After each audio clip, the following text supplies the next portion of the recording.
Peptides are powerful and often misunderstood. But we are here to change that. I'm Dr. Kylie Burton. And I'm Jessica Briecke. This is Pep Talk, Peptides Unpacked. Science made simple, results made real. Here's a jaw dropper. Recent follow up studies on GLP-1 medications like semaglutide show that up to two-thirds of people regain most of their lost weight within a year after stopping.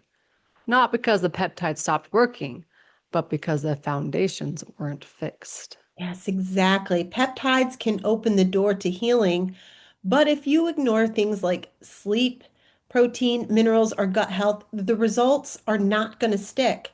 So today we're breaking down the most common peptide mistakes that we see every day, from dosing missteps to missing the mindset piece. We'll talk about why the rebound happens, how to prevent it, and how to build a plan that keeps your results long after the vial is empty. I'm Jessica Briecke. And I'm Dr. Kylie Burton. Let's unpack the biggest peptide mistakes and how to do it better. Here we go. All right, let's jump right in. I think the first one that we are going to talk about right now is, uh, I would say, the most common thought process that people have, and that is that peptides are like this magical shot that's going to solve all of your problems, and you don't have to change anything else in the world. It's it's that's it. I mean, I don't know. I think about my whole life, even 5 years ago, and I would say, if only where there was this medicine that we could take that would, help me lose weight and have better control of my eating. If only, if I could invent that, I'd be a cajillionaire because everybody wants it. And look where we are now, right? So I say number one, the most common mistake is just assuming that peptides are the magical shot that we need that's going to save the world. But peptides cannot outwork poor sleep or chronic stress or even nutrient deficiencies. And clinical data shows that up to two-thirds of users, as we mentioned before, are going to regain weight within a year of stopping their GLP-1 therapy when lifestyle changes were not in place to begin with. Peptides are really going to amplify what's already happening in the body. So if the foundation's weak, so are the results. I It's think the going to stories we amplify it. have on this podcast explain that really well. Yeah. If you're doing well, they're going to make everything else better. If you're doing poorly, they're going to amplify They're that as not going to well. replace a poor diet. They are They're not not. going to replace a poor lifestyle. They will Correct. help a great diet and a great lifestyle, or even just a good one. They will help amplify what you're already doing. Yes, exactly. So if you're all right, we'll end it there.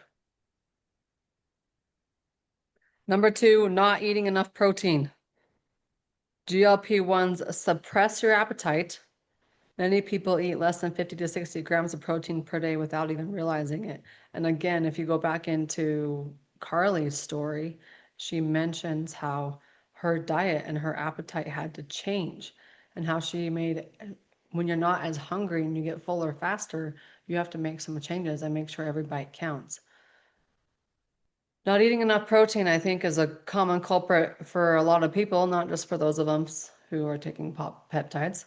Correct. Studies show that adequate protein, 30 to 35 grams per meal, preserves muscle and prevents metabolic slowdown. Less protein equals less muscle loss, which equals rebound weight and fatigue once dosing stops. Now, Jess, let's make this simple. If you were to look at a plate, Hmm. tell me how much of the plate should be protein. Just like as we were making like a my plate, like a my Yeah, pyramid, I'm like a gonna my say plate, that. like Yeah, I'm gonna say that protein is probably a little bit more than a third of your plate. It's a pretty big portion of your plate. yeah, I was If gonna say you a need third to as well. Yeah, if you need to break down what that plate looks like, let's say it's maybe not quite half protein. Maybe we're going to go with a weird amount. We're going to take that other half, we're going to split it, but not exactly 50-50. I would So say maybe maybe, like two fifths. yeah, I would say so. And that's going to be carbohydrates in whatever form. And that could be some of it in the form of a green vegetable, maybe green beans, broccoli, whatever. And maybe the rest of that carbohydrate, that whole section, could be sweet potato or some other more complex carbohydrate on the plate.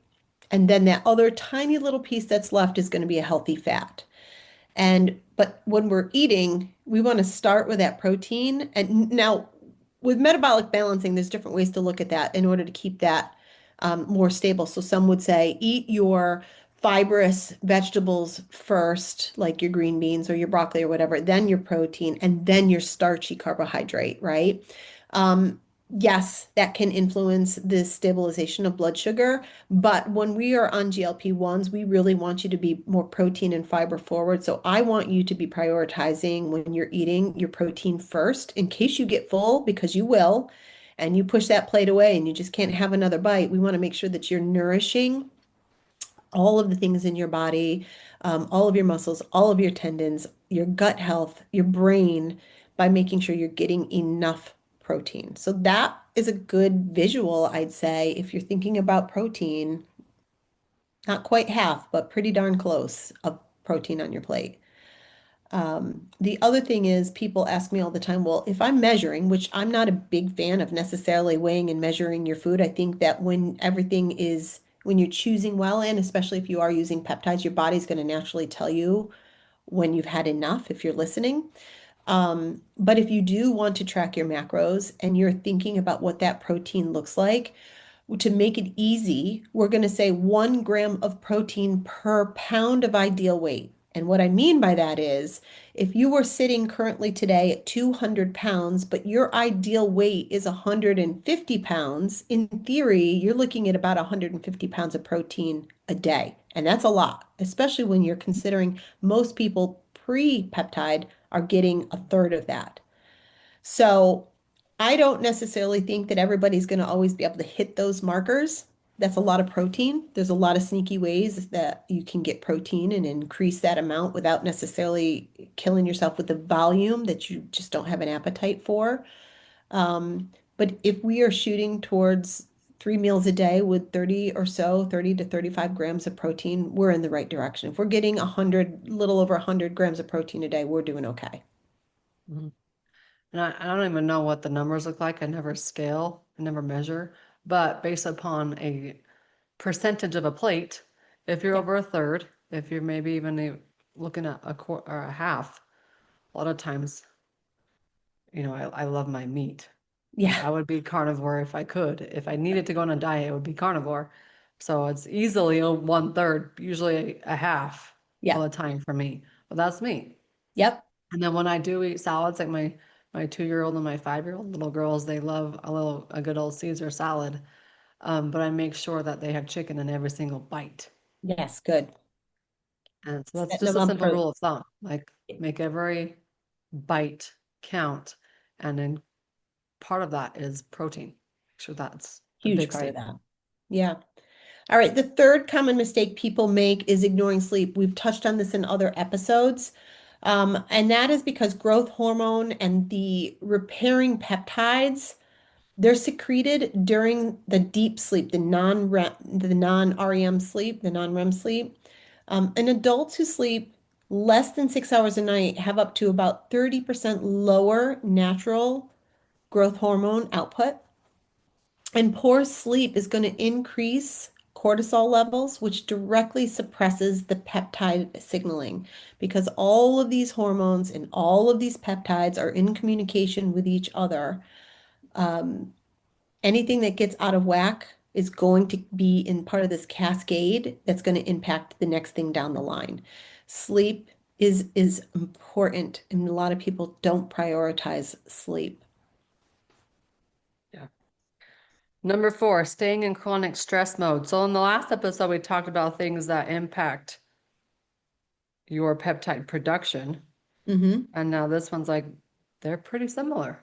The They are things that very impact similar. your impact your peptide production and why we are deficient in them are also the same reasons why people lose the weight and have great success, but then they don't keep it off, or they may not Correct. keep it off in the long run. Yep. Okay, chronic stress mode. I know you're gonna live in it. Find ways to get out of it, even if it's a short time period. Number five, stopping foundational supplements or hydration. This is a big one. Hydration. Hydration is one of those things that we all know, but yet struggle with. And it's like Hmm. the simplest change we can make. Right. Yeah. Minerals like magnesium, zinc, and sodium are cofactors for peptide synthesis and receptor activation. They're big communicators in our body. So I would go to say magnesium, for example. If we are low in magnesium, we might feel at night kind of a heart racing sensation, or our sleep is going to be disrupted because we gobble that up under stress and for a lot of other metabolic reasons that are happening. If we don't have these minerals in our body, there's so many jobs that are not getting done properly. And once we go off the GLPs, if we're not making it a priority to get minerals and vitamins in our body, we're going to be in big trouble. So hydration is twofold. It's one, of course, getting the water in, and two, making sure we have enough minerals that allow us to use that water and do all these other metabolic functions in the body. Right.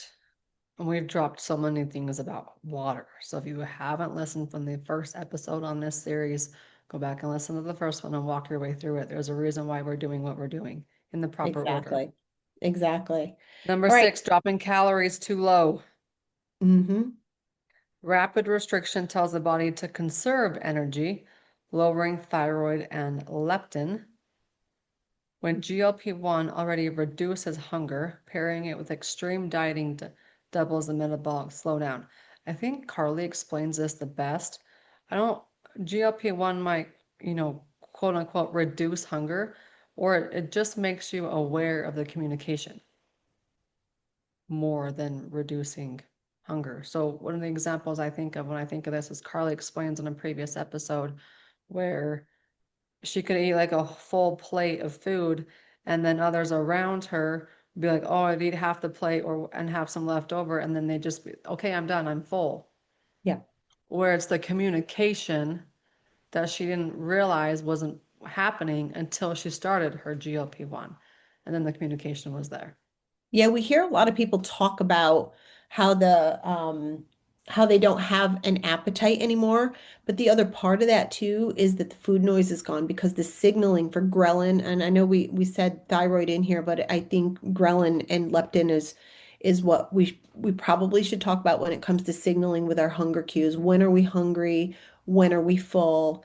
And these tools are an opportunity for us to start listening to our body again and nourishing it the way that we should be. So it's okay to push away a plate full of food when you didn't used to do that. However, we don't we don't want to push it away without making every bite count. So we don't want to load up on a plate full of sweet potato and then we're too full to eat the piece of steak or chicken that's on that plate. Yeah. I love it when you say food noise. It Mm. really is just food noise. And when that's gone, when that's crystal clear, and you can think clearly with a better relationship with food, that's really what the GLP-1s are helping is, They really are. I've gotten two texts this week from people that I'm working with. One person, her words to me were, I have prayed for this every day of my life to not be so hyper focused on my next meal as I'm eating the current meal, to not always have that chatter, to at night when I'm relaxing and watching television, not hear the pantry or the refrigerator whispering my name. I've prayed for this, and the fact that it is no longer ruling me is absolutely amazing. And then the other person sent me a message and said the food noise for her um, meant that she's slowing down to make better choices when it comes to meal prep and how she's nourishing her body. So instead of being ravenous and grabbing whatever is close by and usually carb heavy and processed, she's now able to take her time, plan out a meal, be thoughtful in her choices because that constant push to eat and think about food is no longer present for her. And it's a blessing for so many people that are struggling. But the point is, you have to eat. and right, you have to eat. And I feel like there's a hot topic of conversation here too, where I don't understand that. Right, I don't understand what it's like to have the fridge feel like it's talking to you. And so when we talk about the judgment of others, they don't have a right to judge right, because you've never sat in their shoes. right. Now, prior to my using peptides, I didn't have that issue at all. Even if I got, I would say I was an emotional eater even at one point in my life. Like if I was upset, if I was sad, if I was whatever the emotion was, I might at the end of the night go grab a pint of Ben and Jerry's and be like, well, this is how I'm going to solve my emotional crisis, right? But I've had moments in my life where I probably wasn't dealing with stressors or whatever it was, and I could watch television and think about, the kids have a bag of Halloween candy sitting in the shelf. They won't notice if I have a Reese's peanut butter cup or two, and it talks to me and it talks to me. It wasn't something that I was experiencing when I started my peptide, so I can't talk to the change with signaling in that way now, but I can certainly relate to having experienced that in the past. So if you're somebody that just doesn't have that under control, this is a gift. It's a tool for you to now make these other lifestyle changes that maybe you weren't able to before because you just kind of couldn't control it. And it's not your fault that you couldn't control it. There's something Yeah, that's that's happening. what I wanted to say. It's not you. It doesn't have anything to Right. do with you and your strength. It's like chemistry in your body is not communicating as effectively as other people's. Yeah, absolutely. Next mistake that people make, number seven, ignoring resistance training. So muscle is metabolically an active tissue. If you lose it and your caloric burn is going to plummet. It needs calories in order to stay strong. Weight training is going to signal the release of the myokines, which I mentioned previously in another episode. It's muscle-derived peptides that improve insulin sensitivity and repair. So a lot of people have even heard like after dinner, go for a walk for 10 minutes, engage the muscles so that the body starts to use the food for fuel that we just put in there. Weight training is going to increase the way that our body is responding when we're eating. Even two 30-minute sessions a week can preserve lean mass during GLP-1 use. So we don't have to be out there going to the gym like crazy and spending hours upon hours to do that to preserve our muscle while we're losing weight in this way. 20 minutes of full body using your own body weight 3 times a week, that's going to do it.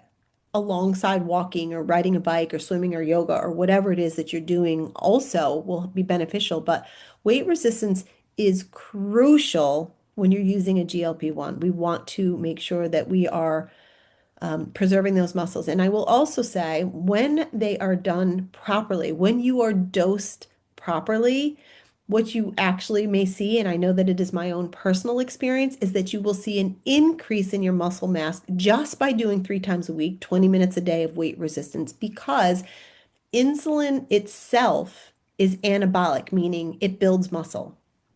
If you've ever seen somebody that's been a lifetime diabetic, their muscle tone is phenomenal if they've cared for themselves. It's unlike anybody else. In this particular case for me, once I started my GLP and all the other benefits that I have had, I have never had a response to workouts the way that I have since I'm microdosing tiny little amounts of these GLPs. My muscles are amazing with little effort. It's Says so the important massage that we do. therapist who understands muscles. I do. Yes. Number eight, poor or unsafe sourcing. Peptides bought online are often underdosed or contaminated. We could get into this whole space of online because it happens in every industry. Supplements, peptides, whatever it is. Go to Amazon, go to wherever you want to go get these from and quote, save yourself a little bit of money, but you have no idea what you're actually getting. Yeah, The we label actually, might look the exact same, but it is not the same correct. thing inside the bottles. Our next episode is going to be dedicated solely to this because this is such a huge, important topic. So we're doing a whole episode on this next. But it is a common mistake that you see people make all the time. Because peptides can be expensive, and I understand that. I wish they were more affordable, and I wish they more accessible. They're becoming more accessible, but they are an investment. People are looking for a way to get them cheaper. But like anything else, you're going to get what you pay for, and that can be dangerous. Yep. And it's your health that you're playing with, Correct. not something I would play with. Right. Number nine, next error that I see mistake that people make is dosing errors. More peptides isn't necessarily better. So overstimulating these receptors leads to symptoms like nausea, fatigue, but also receptor desensitization. So I've spoken about this before where people aren't really talking about this much, but I do think that we are going to see with these standard high doses that people are losing especially if they don't change their lifestyle, they're losing the opportunity for these peptides to come in and help them out. Um, when we're doing too much too quickly and that overwhelms the body, then the receptor sites just are like not listening anymore. So it can, just like insulin resistance, the same thing can happen here. Um, so clinical protocols emphasize go start low, ramp it up, right? This, in my opinion, is not the right way. What I think we should be doing is starting tiny and going slow. And you might need to get to standard dosing, but we want the body's signaling to start to work first. Remember what these peptides are and what their jobs were in the body. So it can do their jobs effectively and efficiently and not have those lousy side effects that often come with using too much too soon. Um, Slowed gastric emptying is really can be very uncomfortable because it means number one, you're not pooping, and number two, a lot of people will experience things like GERD or burping or whatever because the food is sitting in the stomach longer. So we want to go slow and low so the body can listen and use these things and respond accordingly. So dosing errors, mistake number nine. Number 10, no mindset or support system. Behavioral research shows habits drive 40 to 45% of daily actions. Without mindset change, old patterns return. We highly recommend community support or coaching improves adherence by over 60% in health programs. Peptides change physiology. Mindset maintains transformation. I would advise people if they haven't listened to the story with Jim Emery, when he talks about his story and the big um, connection to his mental health, um, because he really had to work on changing some lifestyle factors. Initially, that was not a priority for him, and he realized soon he needed to do that too, right? You often, a lot of people that are overweight will use food as their medicine, as their coping tool. And so they are now having to relearn when they don't have that signal, what is that coping tool? Like it's going to make traumas or stressors show up bigger because now the thing that you used to numb it with really doesn't appeal to you anymore. Um, and we want to change those habits so that when you come off the medication, you don't slide back into that. So this again is an opportunity for you to work on your mindset, work on your habit, change those things so that when you come back down to whatever your maintenance looks like, some people it's never using it again, some people it's cycling, some people it will be a small weekly dose, whatever. Everybody's a little bit different what they need later on. But if you don't change these habits, if you don't have a good support system to help you learn how to change those habits, you're going to be in trouble when you're off. I want to talk specifically about the mindset and how powerful the mind is. If you are listening to this, I want you to get someplace, whether it can be now or whether it be later, but I want you to close your eyes and do this every single day for 2 or 3 minutes. That's it. Close your eyes and visualize what you want life to look like after your GLP-1s, after your peptide therapy.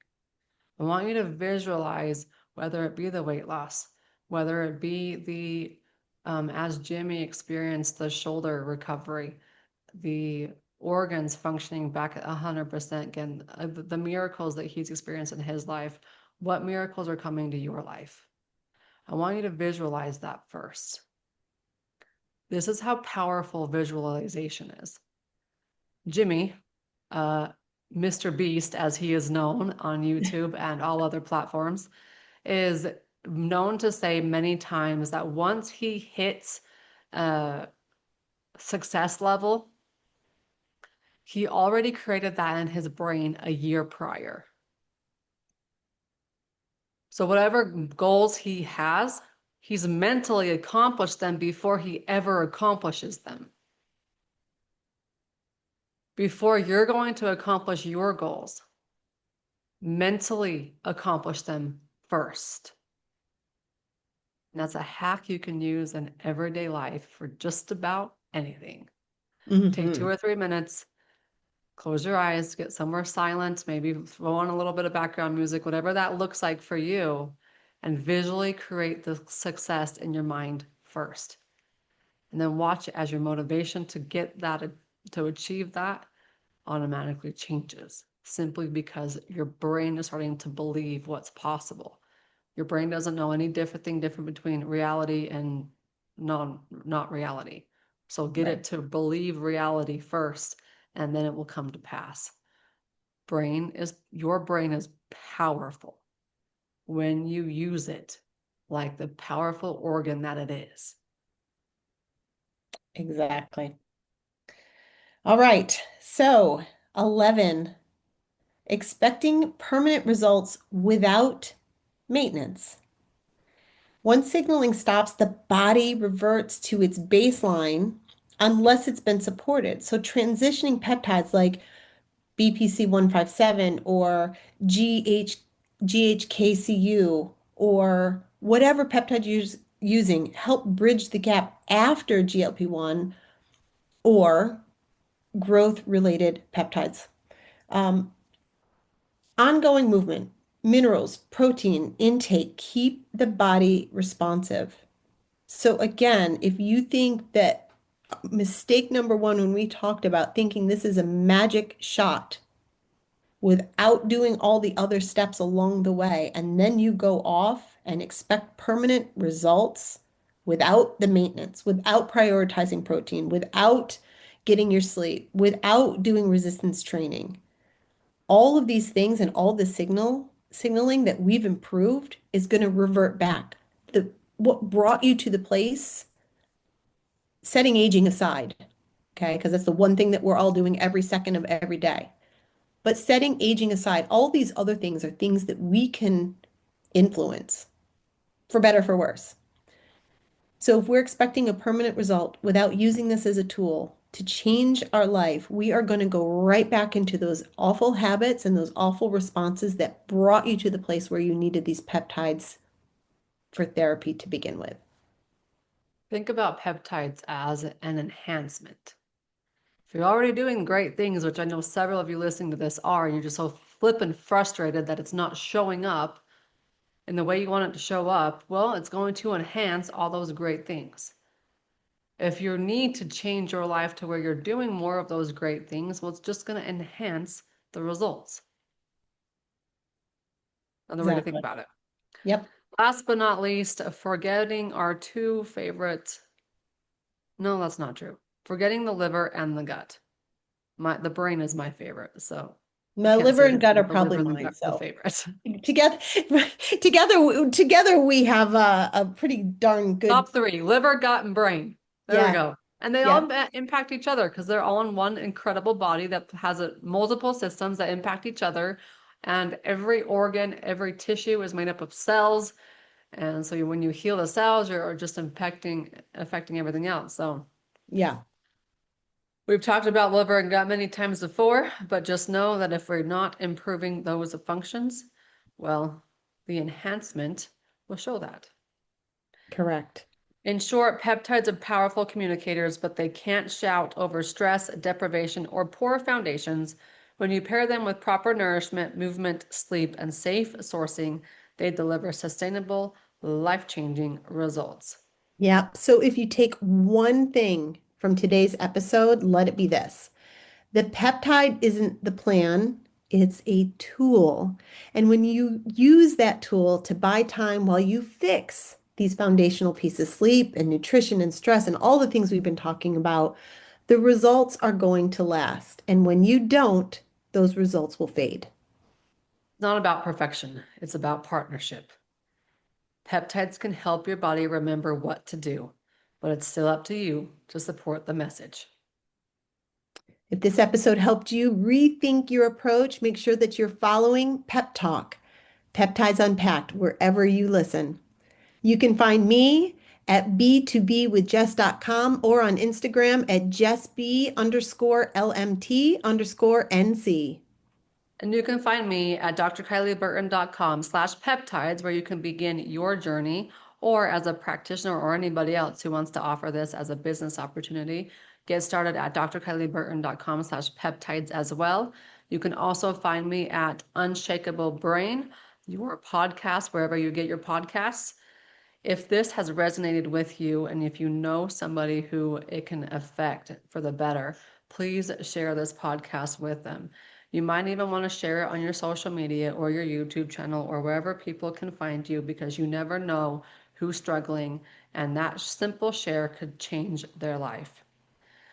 Your body isn't broken, neither is theirs. It just needs the right message. This is Pep Talk, Peptides Unpacked. See you on the next one. See ya.